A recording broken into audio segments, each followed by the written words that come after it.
नमस्कार मंडळी, मी वैद्य स्वाती यादव कल्याणी आयुर्वेद पुणे चॅनलमध्ये तुमचं स्वागत करते।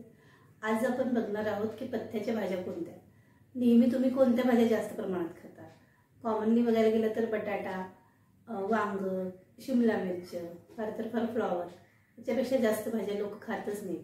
त्यांना बऱ्याचशा भाज्या माहीतच नाहीत। मग आज आपण जाणून घेऊ की पथ्याच्या भाज्या नेमकी कोणत्या। पथ्याच्या म्हणजे अशा भाज्या ज्या तुम्ही आजारी असताना पण खाऊ शकताय आणि ज्या तुम्ही वारंवार जास्त प्रमाणात खाल्ल्या रेग्युलर तुमच्या जेवणात तर तुम्ही कमी आजारी पडाल। तर त्यातली सगळ्यात महत्त्वाची भाजी आहे पडवळ।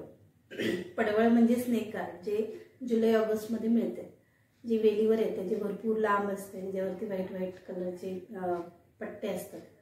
ही भाजी ही अतिशय हृदयासाठी चांगली आहे। ती तुरट आहे, थोडी कडवट आहे, त्यामुळे ती त्रिदोषामक आहे आणि ती पचायला फार हलकी आहे, त्यामुळे ती तापात सुद्धा चालणारी भाजी म्हणून सांगितली। तर ती भाजी आपण मुगाच्या डाळीबरोबर केली तर ती अजून जास्त पथ्यकर होते। ही भाजी खाल्ली की तुमचं पोट साफ व्हायला मदत होईल। तुमच्या पोटात जर जंत झाले असतील तर ते बाहेर पडून जातील। त्यामुळे ही सगळ्यांना चालणारी, अतिशय लहान मुलांना सुद्धा आवडणारी ही भाजी, तुम्ही ती करा आणि खाऊन बघा। त्यानंतर महत्त्वाची भाजी आहे ती म्हणजे दुधी भोपळा। ही पण वेलीवर येणारी भाजी आहे। त्याची दोन जाती आहेत प्रमुख, म्हणजे एक गोड असते आणि एक कडवट असते। कडवट जी असते ती औषधामध्ये वापरतात, जुलाब करवण्यासाठी।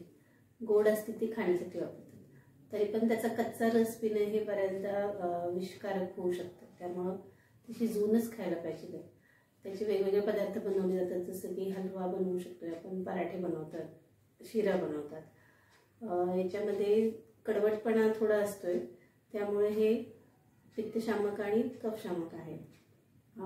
शिवाय हे पचायला जरा जड आहे, तरी पण हे एवढं त्रासदायक होत नाही शरीराला आणि ही हृदयाला अतिशय हितकारक आहे। ज्यांना वजन वाढवायचं आहे, विशेषतः लहान मुलांमध्ये ज्यांना वजन वाढवायचं आहे, जे चिडचिड करतात, किंवा प्रेग्नंट लेडीजमध्ये बाळाचं वजन वाढवणे आणि आईचं वजन वाढवणे, ह्या दोन्हीसाठी दुधी भोपळ्याचा अतिशय चांगला उपयोग होतो। आणखीन एक वेलीवरचीच भाजी आहे जी बऱ्याच लोकांना आवडत नाही, ती म्हणजे दोडका।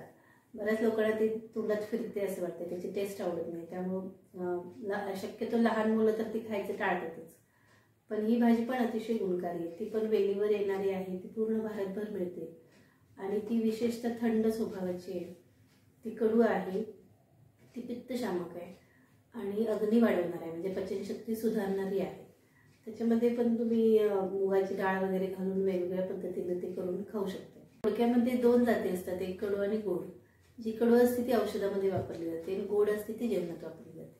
ती गोड असल्यामुळं कफकारक असू शकते आणि तुरट जास्त असल्यामुळं ती वातकारक पण असू शकते, म्हणून ती पावसाळ्यात कमी खायला पाहिजे। आणि वात वाढू नये म्हणून त्याच्यामध्ये थोडंसं लिंबू आणि मिरेपूड घालून जर ती केली तर ती वातशामक होते।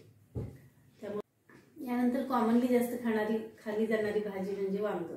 पण वांग्याबद्दल बऱ्याच अपप्रचार आहे, म्हणजे बऱ्याचदा लोक असाच सल्ला देतात की हे झालं तर वांग खाऊ नका, ते झालं तर वांग खाऊ नका, पण तसं नाही। वांग्याचा एवढा अपप्रचार झालाय तेवढं वांग वाईट नाही।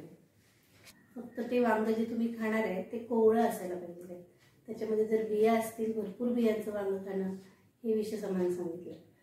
शिवाय त्या वांग्याला फार त्याच्यात मीठ घालून, तेल घालून, म्हणजे आपण जे भरीत टाईप करतोय ते जर केलं तर ते त्रासदायक होते शरीराला। वांग हे कफ कमी करणारं सांगितलं, त्यामुळे वसंत ऋतूच्या सुरुवातीला जेव्हा कफाचा प्रकोप जास्ती होतोय तेव्हा वांग जास्त प्रमाणात खाल्लं पाहिजे। वांग खाताना ते कोवळं असताना त्याला डायरेक्ट तुम्ही जर आचीवर गरम केलं, म्हणजे भाजलं आणि त्याच्याबरोबर गूळ आणि तूप घालून खाल्लं तर ते जास्त चांगलं आहे। शिवाय तापामध्ये पण वांग खायला सांगितले।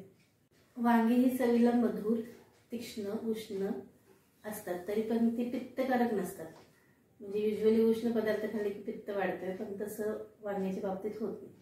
फक्त जे वांग मोठे आहे, ज्याच्यात बिया झाल्यात आणि भरपूर बिया आहेत, असं वांग्याचं तुम्ही जर भरीत करून खात असाल तर ते पित्तकारक होते। पण तेही जेव्हा तुमचा अग्नी कमी आहे, जेव्हा तुम्हाला सारखं ताप येतोय, जेव्हा तुम्हाला अंग जड होते, त्यावेळी खायला ते चालणार आहे। तापामध्ये वांग हे नेहमी चालणारी गोष्ट आहे, फक्त ते छोटं असलं पाहिजे आणि त्याला फार मसालेदार असं करून नाही खाल्लं पाहिजे। यानंतर अजून एक भाजी आहे जी कॉमनली मिळते, ते म्हणजे कोबी। कोबी हा युरोपातून आलाय भारतामध्ये आणि त्याच्या 4 जाती आहेत। त्याच्यामध्ये कंदकोबी, पानकोबी, फुलकोबी असं असतं। कंदकोबी हा उष्ण आहे, पचायला जड आहे, पित्तकारक आहे। पण पानकोबी आणि फुलकोबी म्हणजे फ्लॉवर जे आपण म्हणतो तो गोड आहे पचायला. गोड आहे पचायला, तो हलका आहे.